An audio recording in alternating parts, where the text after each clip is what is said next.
Missionários da Luz, capítulo 6. A oração. Após separar-se da genitora e da irmã, dispôs-se o rapaz a tomar o caminho da residência que lhe era própria.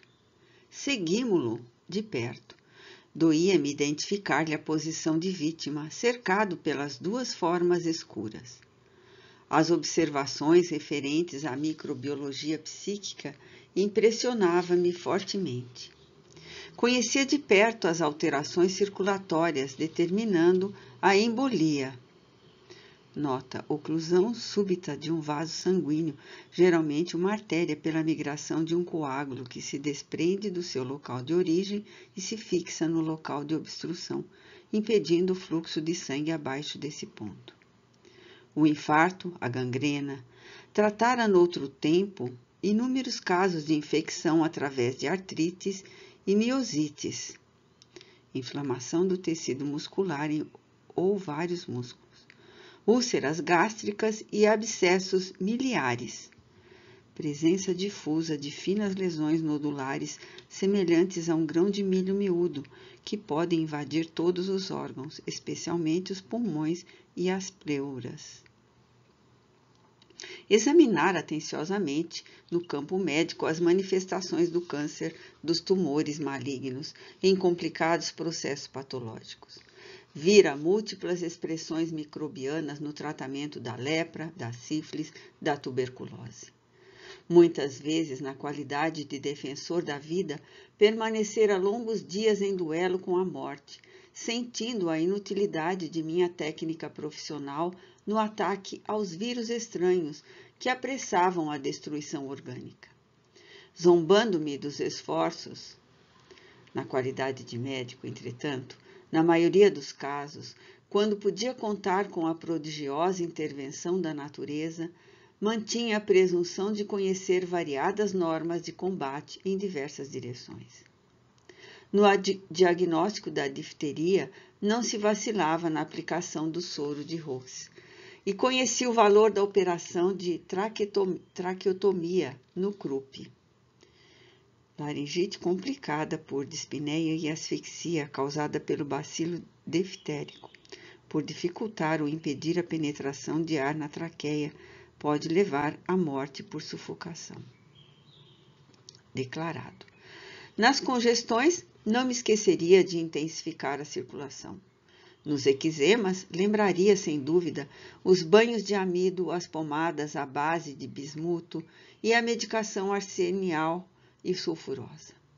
Positivando o edema, recordaria a veratrina, o calomelano, a cafeína e a teobronina, depois de analisar detalhadamente os sintomas.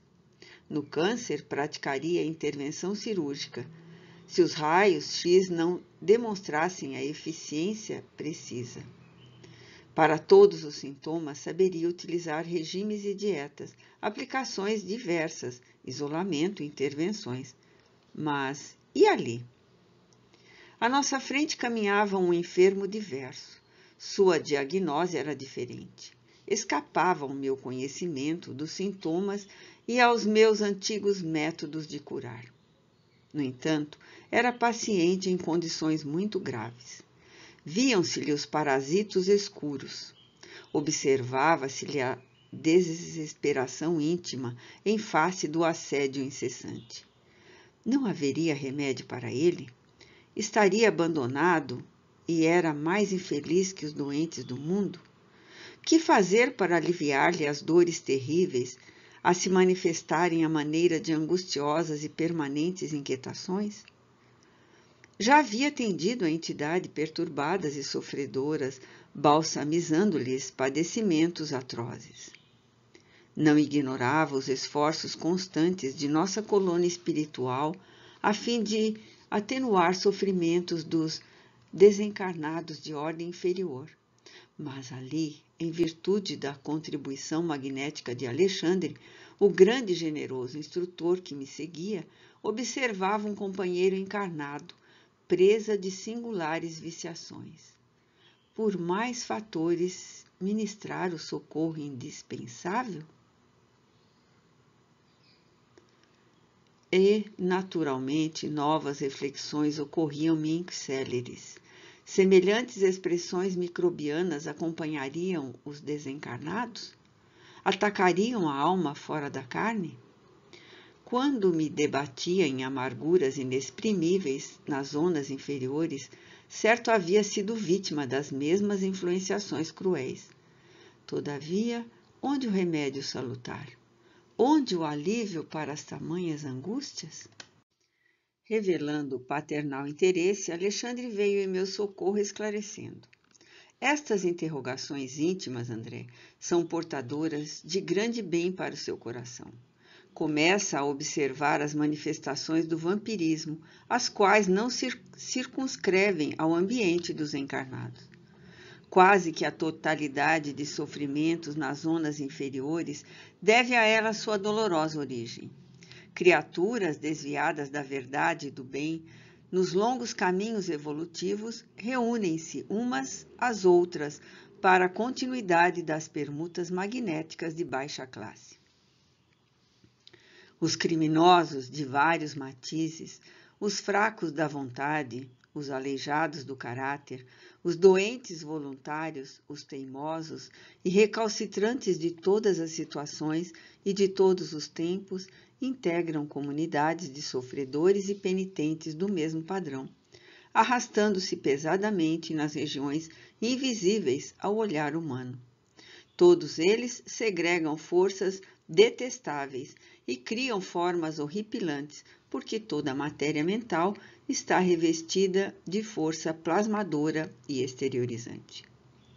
Porém, objetei, sinto-me o campo médico é muito maior depois da morte do corpo. Sem dúvida, redarguiu meu interlocutor sereno, quando compreendermos a extensão dos ascendentes morais em todos os acontecimentos da vida. Entretanto, considerei, horrorizam-me as novas descobertas na região microbiana. Que fazer contra o vampirismo? Como lutar com forças mentais degradantes? No mundo, temos a clínica especializada, a técnica cirúrgica, os antídotos de vários sistemas curativos. Mas e aqui? Alexandre sorriu pensativo e falou depois de pausa mais longa. Conforme verificamos, André, o tratamento remoto nos templos, a ascendência da fé nos processos de medicina nos séculos passados e a concepção de que as entidades diabólicas provocam as mais estranhas enfermidades no homem não são integralmente destituídas de razão. Indubitavelmente, entre os espíritos encarnados, as expressões mentais dependem do equilíbrio do corpo, assim como a boa e perfeita música depende do instrumento fiel. Todavia, a ciência médica atingirá culminâncias sublimes quando verificar no corpo transitório a sombra da alma eterna. Cada célula física é instrumento de determinada vibração mental. Todos somos herdeiros do Pai que cria, conserva, aperfeiçoa, transforma ou destrói. E diariamente, com o nosso potencial gerador de energias latentes, estamos criando, renovando, aprimorando ou destruindo alguma coisa. Justifico a surpresa de seus raciocínios ante a paisagem nova que se desdobra à sua vista. A luta do aperfeiçoamento é vastíssima. Quanto ao combate sistemático ao vampirismo, nas múltiplas moléstias da alma, aqui também, no plano de nossas atividades, não faltam processos saneadores e curativos de natureza exterior. No entanto, examinando o assunto na essência, somos compelidos a reconhecer que cada filho de Deus deve ser o médico de si mesmo, e até a plena aceitação desta verdade, com as aplicações de seus princípios, a criatura estará sujeita a incessantes desequilíbrios. Entendendo minha estranheza, Alexandre indicou o rapaz que dispunha a penetrar o reduto doméstico depois de pequeno percurso a pé e falou. Há diversos processos de medicação espiritual contra o vampirismo, os quais poderemos desenvolver em direções diversas. Mas, para fornecer a você uma demonstração prática, visitemos o lar de nosso amigo. Conhecerá o mais poderoso antídoto. Curioso, observei que as entidades infelizes mostravam-se agora terrivelmente contrafeitas. Alguma coisa impedia-lhes acompanhar a vítima no interior. Naturalmente, acentuou meu generoso companheiro. Você já sabe que a prece traça fronteiras vibratórias. Sim, já observara experiências dessa ordem. Aqui, prosseguiu ele, reside uma irmã que tem a felicidade de cultivar a oração fervorosa e reta. Entramos, e enquanto o amigo encarnado se preparava a recolher, Alexandre explicava-me o motivo da sublime paz reinante entre as paredes humildes. O lar, disse, não é somente a moradia dos corpos, mas acima de tudo a residência das almas. O santuário doméstico, que encontre criaturas amantes da oração e dos sentimentos elevados, converte-se em campo sublime das mais belas florações e colheitas espirituais. Nosso amigo não se equilibrou ainda nas bases legítimas da vida. Depois de extremas vacilações e levianas experiências da primeira mocidade, no entanto, sua companheira, mulher jovem e cristã, garante-lhe a casa tranquila com a sua presença pela abundante e permanente emissão de forças purificadoras e luminosas de que o seu espírito se nutre. Achava-me eminentemente surpreendido. De fato, a tranquilidade interior era grande e confortadora. Em cada ângulo das paredes e em cada objeto isolado havia vibrações de paz inalterável. O rapaz agora penetrava o aposento modesto, naturalmente disposto ao descanso noturno. Alexandre tomou-me à destra, paternalmente. Encaminhou-se até a porta, que se fechara em estrépito, e bateu, de leve, como se estivéssemos ante um santuário que não devíamos penetrar sem religioso respeito. Uma senhora muito jovem, em que percebi imediatamente a esposa de nosso companheiro, desligada do corpo físico, em momento de sono, veio atender e saudou o instrutor afetuosamente. Após cumprimentar-me, graças à apresentação de Alexandre, exclamou jovial: agradeço a Deus a possibilidade de orarmos juntos. Entrem, desejo transformar nossa casa no templo vivo de Nosso Senhor. Ingressamos no aposento íntimo e, de minha parte, mal continha a surpresa da situação. Neste mesmo instante, punha-se o rapaz entre os lençóis, com evidente cuidado para não despertar a esposa adormecida. Contemplei o quadro formoso e santificante. Rodeava-se o leito de intensa luminosidade.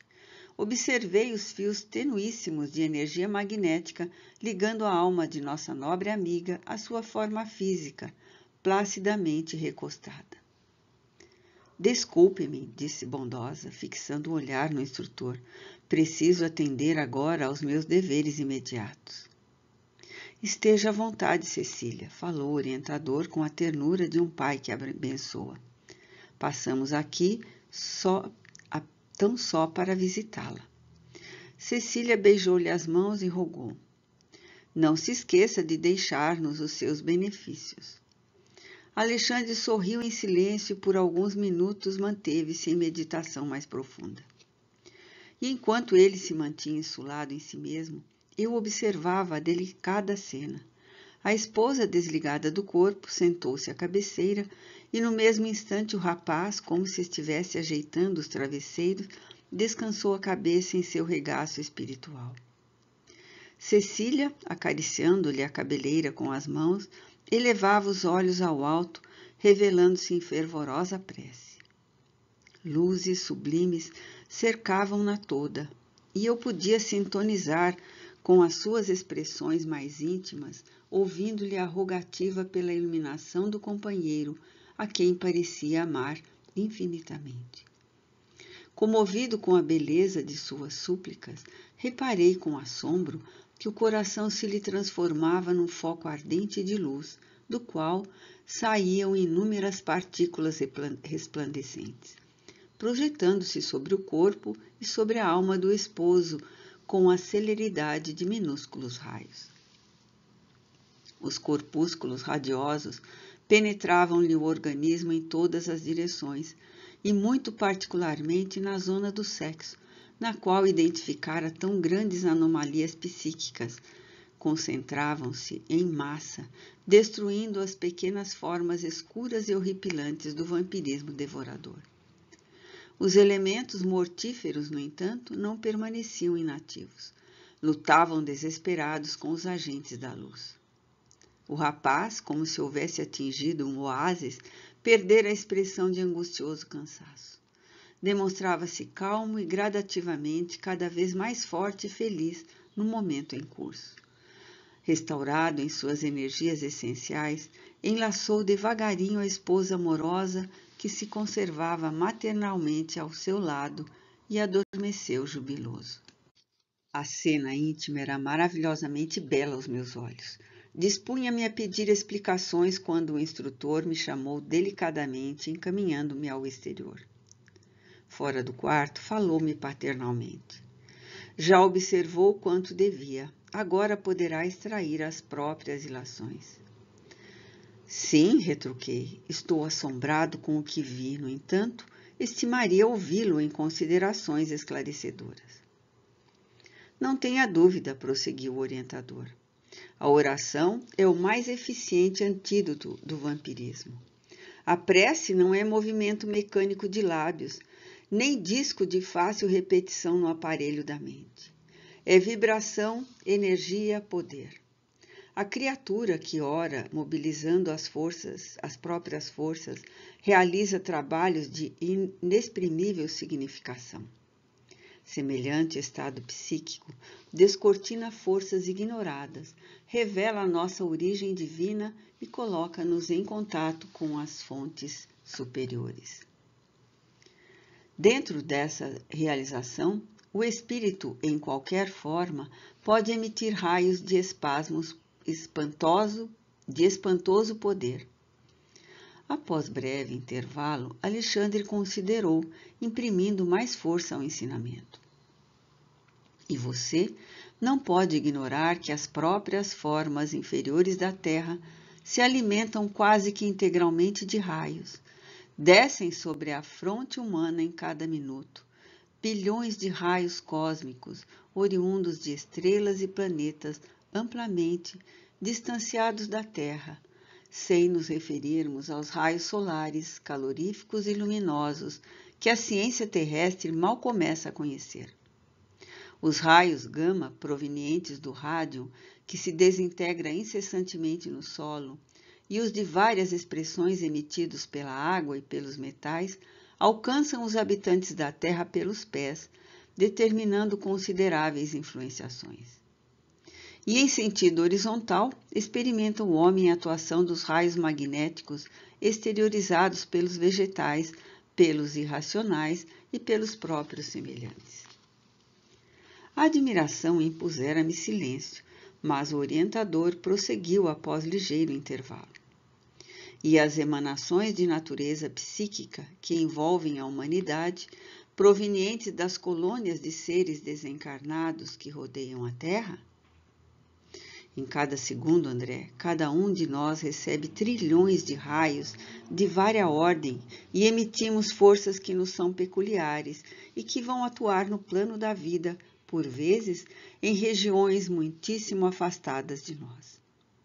Nesse círculo de permuta incessante, os raios divinos expedidos pela oração santificadora convertem-se em fatores adiantados de cooperação e eficiente e definitiva na cura do corpo, na renovação da alma e iluminação da consciência.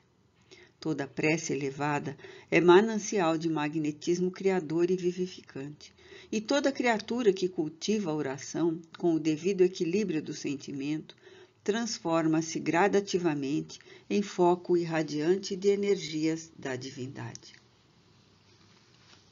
As elucidações do instrutor calaram-me profundamente no ser. Desejando, contudo, certificar-me quanto a outro pormenor da sublime experiência, interroguei. Bastará, porém, o recurso da esposa para que o nosso doente restaure o equilíbrio psíquico? Alexandre sorriu e respondeu.